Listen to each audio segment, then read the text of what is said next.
Bonjour, je présente cette vidéo pour donner une méthode pour résoudre les problèmes d'écoulement en mécanique des fluides newtoniens.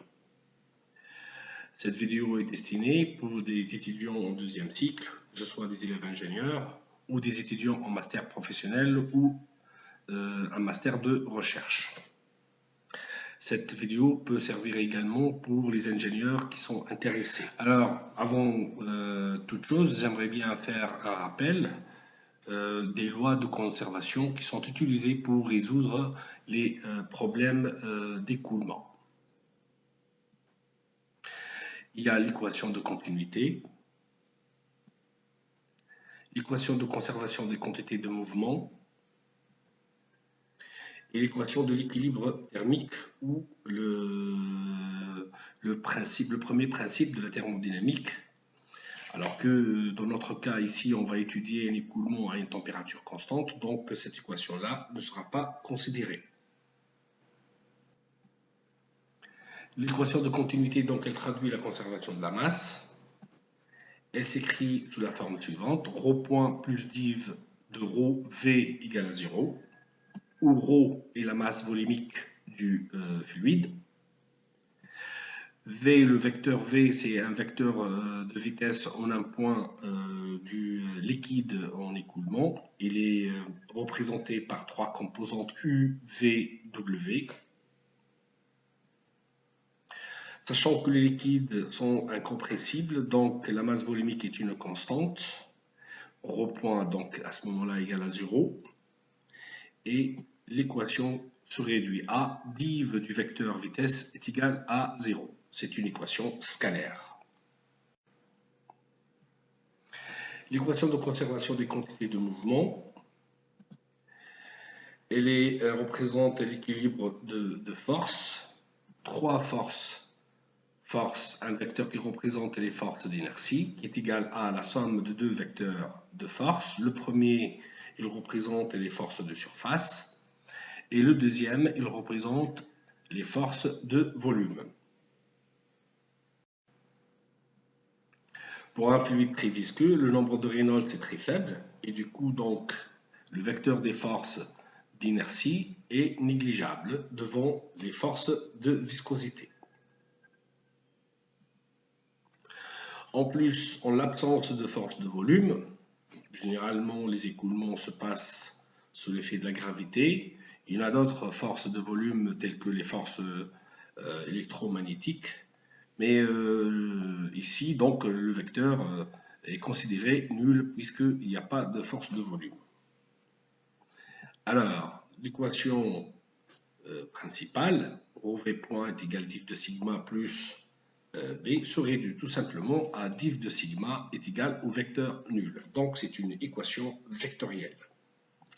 Sachant que le tenseur sigma est un tenseur qui représente les forces de surface, il est égal à tau, le tenseur des contraintes visqueuses liées à la loi de comportement du liquide, moins PI, où I c'est le tenseur d'identité, et P c'est la pression qui gouverne l'écoulement. Ainsi alors, on peut réécrire cette équation de conservation des quantités de mouvement sous cette forme-là. Div de sigma est égal à grade de P.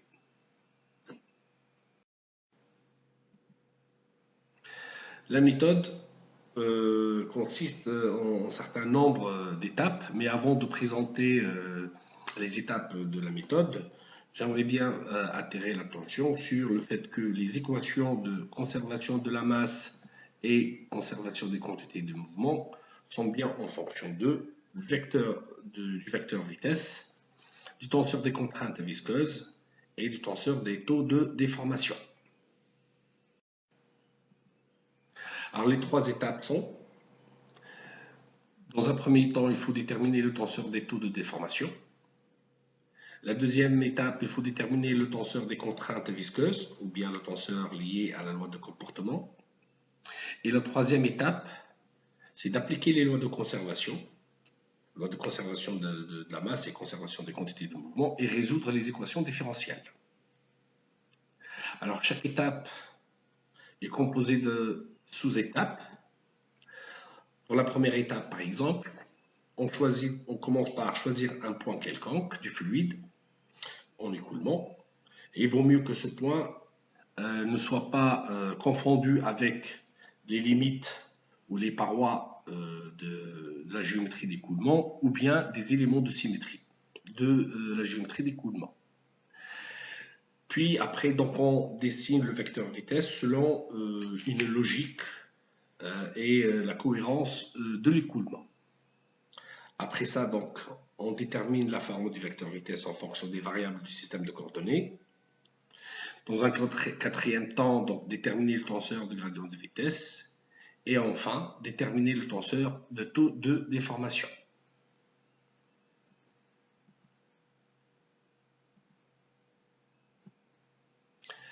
Pour la deuxième étape, on a à déterminer le tenseur des contraintes de la loi de comportement et déterminer le gradient des vitesses généralisées quand on écrit la loi de comportement en 3 dimensions.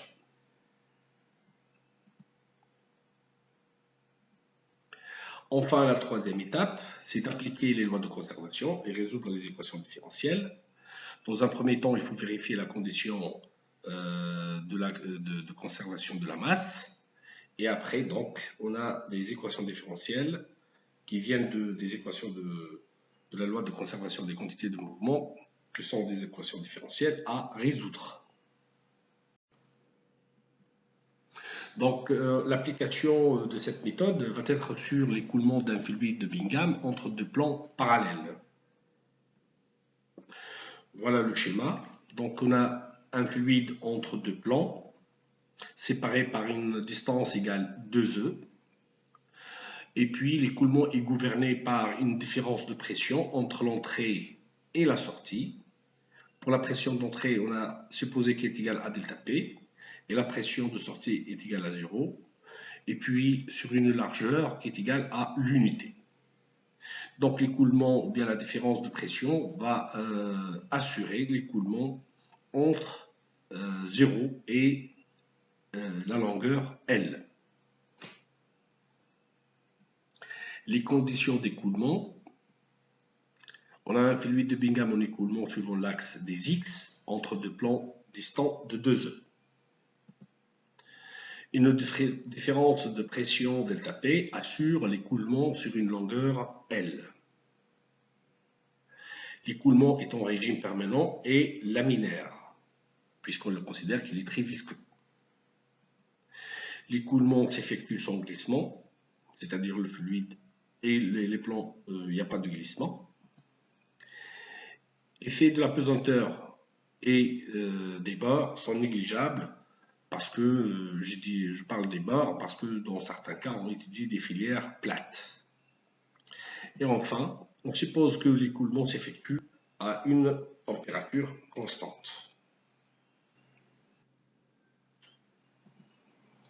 Première étape, donc, on va appliquer la méthode.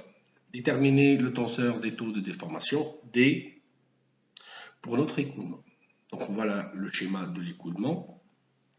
Donc les deux plans, le fluide entre les deux plans. Et on va choisir un point quelconque pour dessiner le vecteur vitesse. Alors on choisit un point quelconque. Il vaut mieux éviter les limites ou les éléments de symétrie. Je dessine mon vecteur vitesse selon une logique que l'écoulement va suivre l'axe des X. Et donc ce vecteur n'a qu'une seule composante suivant X et aucune composante suivant Y ou bien Z. Donc finalement U, c'est le seul terme non nul, mais il dépend d'une variable qu'on va déterminer. Alors, pour déterminer la forme du vecteur vitesse en fonction des variables de repère, je vais changer le point du vecteur vitesse pour la même position Y, mais X, je vais faire varier. Alors, je constate que les deux points appartiennent à la même couche du liquide, et donc les couches du liquide glissent les unes par rapport aux autres. Et donc, finalement, ils appartiennent aux mêmes couches liquides, et du coup, donc, les deux points auront la même vitesse. Par contre, si je choisis un point dont x est fixe et je change la position y, j'ai choisi le point à la paroi, parce que je sais très bien que le liquide coule sans qu'il glisse à la paroi, donc la vitesse de ce point est nulle. Par contre, on imagine que la vitesse sur l'axe des x, elle atteindra la vitesse maximale. Donc on se rend compte finalement que le vecteur vitesse est donné par la formule suivante. U dépend de y, v et w sont nuls. Déterminer le tenseur gradient de vitesse et tenseur taux de déformation. Alors pour le gradient de vitesse L, normalement on a d de u sur d de x ici, d de u sur d de y ici et d de u sur dz ici. Et on fait la même chose pour v et la composante w. Sauf qu'on se rend compte qu'on a v et w sont nuls, donc on a 6, 0 ici. Et u ne dépend que de y, donc c'est la seule composante non nulle. Une fois on a déterminé le tenseur des gradients de vitesse, on peut déterminer le tenseur des taux de déformation. D égale 1/2L plus L transposé. Donc on obtient le tenseur sous cette forme-là. 1/2 d de u sur d de y, et puis on a 1 et 1. C'est bien un tenseur symétrique.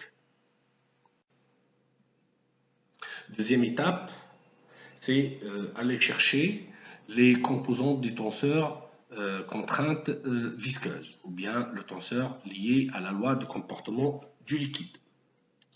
Dans notre cas, on a un fluide de Bingham. Donc, pour déterminer l'écriture du fluide de Bingham en 3D, on a besoin tout d'abord de savoir son comportement en 1D. Comme on le voit sur la figure, ici, pour un cisaillement simple, la contrainte évolue en fonction de gamma point suivant une droite. Alors ça, c'est du point de vue mathématique. Mais par contre, physiquement, si on essaie d'expliquer comment ça fonctionne, si la contrainte appliquée sur le fluide se trouve inférieure à tau S, gamma point donc est bien nul. C'est bien ici, cette équation. Par contre, si la contrainte appliquée sur le fluide est supérieure à tau S, alors le comportement ou bien la contrainte, elle est égale à tau S plus nu gamma point. Alors sous la forme d'une expression d'une droite. Donc la contrainte supérieure à tau S, la contrainte s'écrit sous cette forme-là, c'est la somme de deux termes. Tau S, la contrainte seuil d'écoulement, et la contrainte visqueuse mu gamma point. Alors j'ai réarrangé cette expression de cette façon parce que j'aurais besoin pour l'écriture de la loi de comportement en 3D. Donc finalement, je peux l'écrire avec gamma point en facteur, bien sûr tau S sur gamma point plus mu. Ça c'est en cisaillement simple ou bien en 1D. Pour l'écriture de la loi de comportement en 3D, je vais commencer par faire des correspondances. Alors par exemple ici pour la contrainte de cisaillement, elle sera représentée par le tenseur tau. Pour la vitesse de déformation, elle sera représentée par le tenseur D. C'est le tenseur des taux de déformation. Alors ici, on peut voir ici que c'est la viscosité en cisaillement simple. Elle représente l'évolution de la viscosité en fonction de la vitesse de déformation appliquée. Donc c'est une viscosité variable.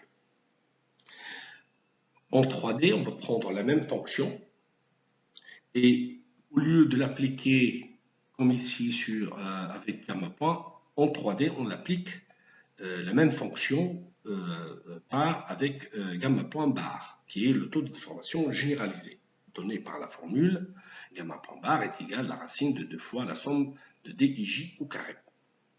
C'est tout à fait normal, on ne peut pas appliquer gamma point pour un cisaillement simple, la même expression pour un écoulement en 3D. Et puis on multiplie par 2, comme on le fait avec l'équation ou bien la loi de Newton.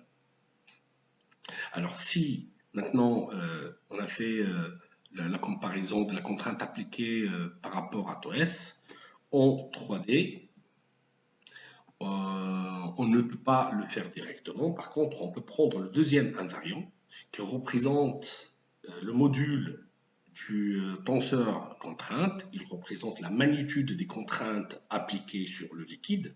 Si le deuxième invariant est supérieur à tau S, donc on écrit la loi de cette manière.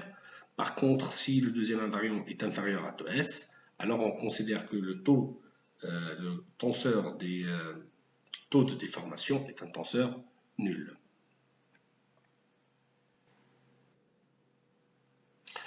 Alors pour le gradient, le taux de déformation généralisé, comme on l'a dit tout à l'heure, c'est la racine de 2 fois DIJ, la somme de DIJ au carré. Donc je vais afficher le tenseur D pour pouvoir rapidement identifier les termes à prendre en considération. Ici, je vois que j'ai deux termes égales, qui est égal à 1 demi d de u sur d de y. Donc, dij au carré, c'est bien 1 demi d de u sur d de y. Au carré, donc c'est bien au carré. Par contre, j'ai deux composantes pour la somme, donc c'est pour cela que j'ai deux fois. Et bien, le 2, le premier 2, il est ici. Et donc, du coup, après simplification, je trouve que le gamma point barre est égal à la valeur absolue de d de u sur d de y. Alors, d de u sur d de y est égal à moins d de u sur d de y.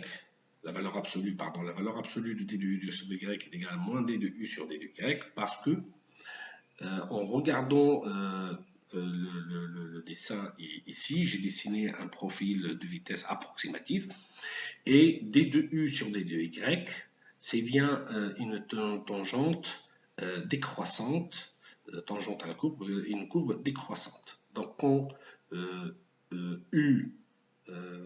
quand y augmente d'un cran, la vitesse diminue. C'est pour cela que le d de u sur d de y est négatif. Donc je remplace gamma point barre dans mon expression du tenseur de contrainte, tau. Donc ça va faire apparaître le signe moins avant tau S. Et donc en fin de compte, je sais que j'ai deux composantes non nulles, tau yx égale à tau xy est égal à moins tau s plus mu d de u sur d de y qui sont différents. Bien sûr, si le deuxième invariant, qui est égal à la valeur absolue de tau xy, est supérieur à tau s. Sinon, le d de u sur d de y est nul. Donc si la contrainte, ou bien le deuxième invariant, est inférieur ou égal à tau s, alors d de u sur d de y est égal à 0. Troisième étape, donc appliquer les lois de conservation et résoudre les équations différentielles. Équation de la masse ou bien équation de conservation de la masse. Dans le système des coordonnées cartésiennes, donc d de u sur dx plus d de v sur d de y plus dw sur dz, on n'a que u une composante non nulle, mais elle dépend que de y, donc c'est pour cela qu'on a 0 plus 0 plus 0 égale à 0. Donc finalement, on peut dire que c'est une équation vérifiée. On n'a pas une relation à retenir pour plus tard. Alors l'équation des quantités de mouvement, elle est donnée par trois équations qui représentent les composantes du vecteur. Et j'ai affiché ici tau yx et tau xy est égal à moins tau s plus mu d de u sur d de y, qui est égal, donc finalement c'est une composante qui dépend que des y, qui sont non nulles. Et donc ça va faciliter à retrouver rapidement les termes nuls. Donc tau xx est égal à 0, tau yx non nul par rapport à y, donc c'est bon parce que tau xy dépend de y. Tau zx c'est nul est égal à d de p sur dx. Ici tau xy non nul. Par contre, sa dérivée par rapport à x qui est nul, taux y est nul, taux zy aussi nul, égal à d de p sur d de y. Et la troisième équation, taux xy c'est nul, taux yz égale à 0 et taux zz égale à 0, donc t de p est égal à d de p sur dz qui est égal à 0. Donc, finalement, l'équation, le système d'équations se réduit à des équations plus courtes. Alors, je vais prendre la deuxième et la troisième équation, où j'ai d de p sur dy égale à 0, et là, j'ai d de p sur dz égale à 0, donc j'en conclus que la pression dépend que de x. Donc, finalement, je vais avoir une équation différentielle, où à gauche de l'égalité, j'ai une équation différentielle qui dépend que de y, et à droite de l'égalité, j'ai une fonction qui dépend que de la variable x. Deux équations différentielles égales en fonction des variables différentes ou indépendantes, donc ne peuvent être égales qu'à une constante près. Alors je vais commencer par résoudre la première équation, d de p sur dx égale à c1. Si j'intègre, j'obtiens p de x, qui est égal à c1x plus c2. Avec les conditions limites suivantes, x égale à 0, p à l'entrée est égal à delta p, et en x est égal à L, la pression égale à 0. La pression de sortie égale à 0. Ce qui me permet de trouver les deux constantes, C1 et C2. La première est égale à moins delta P sur L, et C2 est égal à delta P. D'où l'équation de la pression à toute position x, qui est égale à delta P, 1 moins x sur L. La deuxième équation différentielle, donc, c'est d de taux xy sur d de y qui est égal à C1. Maintenant, C1, je le connais, hein. Il est égal à moins delta P sur L. Et donc, je peux intégrer cette équation différentielle, qui est facile et simple. Donc, j'obtiens taux xy est égal à C1y plus une constante d'intégration. Condition limite, en y égale à 0, taux xy égale à 0. C'est un plan de symétrie, et donc la contrainte est bien nulle. Ce qui implique que C3 égale à 0. Et donc, l'on conclut que la contrainte évolue de manière proportionnelle à y. Taux xy est égal à C1 y. Et on peut en déduire la contrainte à la paroi. Donc, la contrainte à la paroi, c'est à la position y est égale à E. Donc, on obtient taux W est égal à moins delta P sur L fois E. Donc, c'est une quantité négative.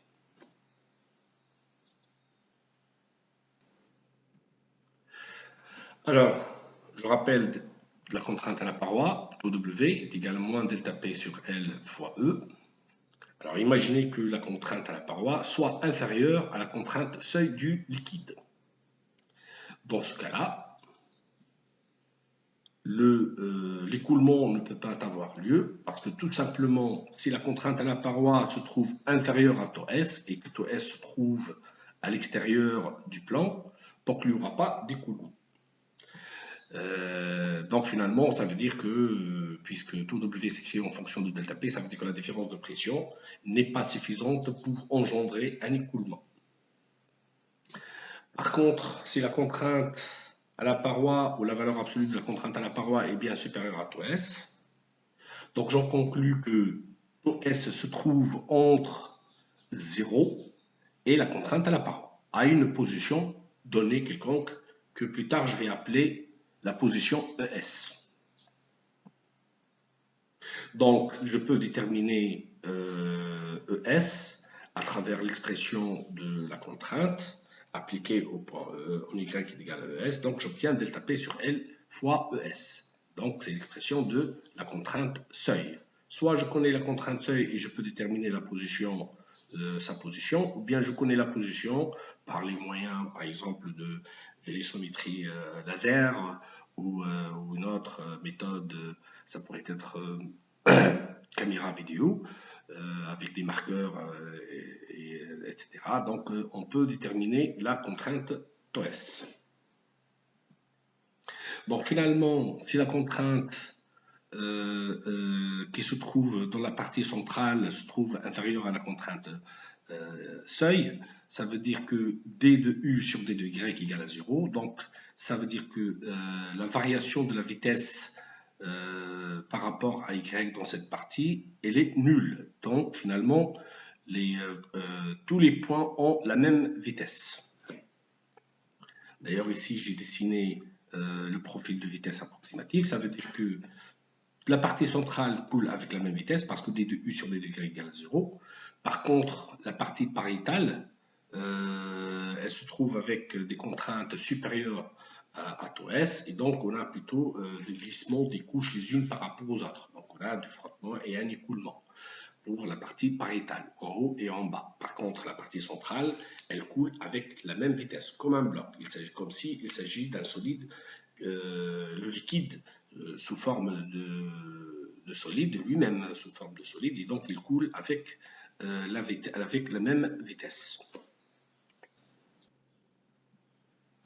Alors maintenant, on va étudier l'écoulement côté pariétal, c'est-à-dire quand Y se trouve entre ES et E. Donc on a la contrainte taux XY en valeur absolue supérieure à taux S, donc on a un écoulement. Et donc j'écris la contrainte taux XY est égal à Y de Y pardon, est égal à moins taux S plus mu d de U sur d de Y, qui est égal à la constante C1, qui est égal à moins fois Y, qui est égal à moins delta P sur L, multiplié par la variable Y. Condition limite, je sais très bien que à la position Y est égal à ES, d de U sur d de Y est égal à 0. Du coup, donc, taux XY en S est égal à moins taux S est égal à moins delta P sur L fois ES. Donc, c'est vérifié, je le retrouve encore une fois. Alors, si maintenant Y se trouve différent de ES et comprise entre E et ES, alors je réécris l'équation de la contrainte ici. Donc, j'ai d de U à mettre avant le signe de l'égalité, donc d de U sur d de Y est égal à moins delta P sur mu L fois Y plus taux S sur mu, et je n'ai qu'à intégrer. Une fois je fais l'intégration, donc j'obtiens l'expression de la vitesse en un point quelconque, qui est en fonction de delta P, de la viscosité, de la longueur, mais aussi de la contrainte seuil, plus une constante d'intégration. Pour déterminer la constante d'intégration, donc je prends une condition limite. Je sais très bien que la vitesse est nulle à la paroi, donc on a Y est égal à E, parce que l'écoulement s'effectue sans glissement, et donc dans ce cas-là, je peux déterminer le C4. Alors, j'obtiens l'expression de la vitesse en tout point de Y entre ES et E en fonction de delta P, mu L, E, autrement dit la moitié de l'épaisseur de l'entrefer entre les deux plans, de la position radiale, de taux S également, et c'est l'expression de la vitesse dans la zone pariétale, côté paroi. Alors, pour la partie centrale, c'est-à-dire pour Y entre 0 et ES, on a une vitesse maximale parce que d de U sur Y est nul. Alors, si Y est égal à ES, donc on atteint la vitesse maximale. Donc la vitesse maximale se trouve à la position ES, delta P sur 2 mu L, E au carré moins ES au carré, moins taux S sur mu fois E moins ES. C'est la vitesse de la partie centrale ou bien de la zone centrale. Le débit volumique peut être déterminé de la manière suivante. Je peux calculer le débit volumique sur une moitié seulement, c'est-à-dire entre Y égale à 0 jusqu'à E, et puis je multiplie par 2, puisque j'ai une partie inférieure qui va jusqu'à moins E. Donc finalement, j'ai une partie centrale qui coule avec une vitesse maximale multipliée par ES, plus l'intégrale de U de Y fois D de Y, et normalement fois D de Z. Mais comme la largeur est égale à l'unité, donc je l'ai éliminé, et j'intègre entre les deux bornes ES et E. La première expression, Umax fois ES, donc facile à identifier, à trouver. Pardon. La deuxième partie, donc c'est la partie intégrale, je n'ai qu'à remplacer U de Y par son expression, que voilà, et j'intègre entre les deux bornes ES et E. Après intégration, je trouve l'expression du deuxième terme du débit volumique, ou bien le débit volumique côté paroi. Donc, je fais la somme des deux expressions et je multiplie par 2 pour trouver le débit volumique total. En fin de compte, j'obtiens l'expression du débit volumique qui est en fonction de delta P, la viscosité, la longueur des deux plans, la distance entre les deux plans et la contrainte seuil. On peut remarquer aussi qu'ici on a QV en fonction de delta P, ou bien je peux trouver également l'inverse, delta P en fonction de QV, ce qui nous permet de trouver ce qu'on appelle une relation qui relie les paramètres d'écoulement, différence de pression et de débit. Merci pour votre attention.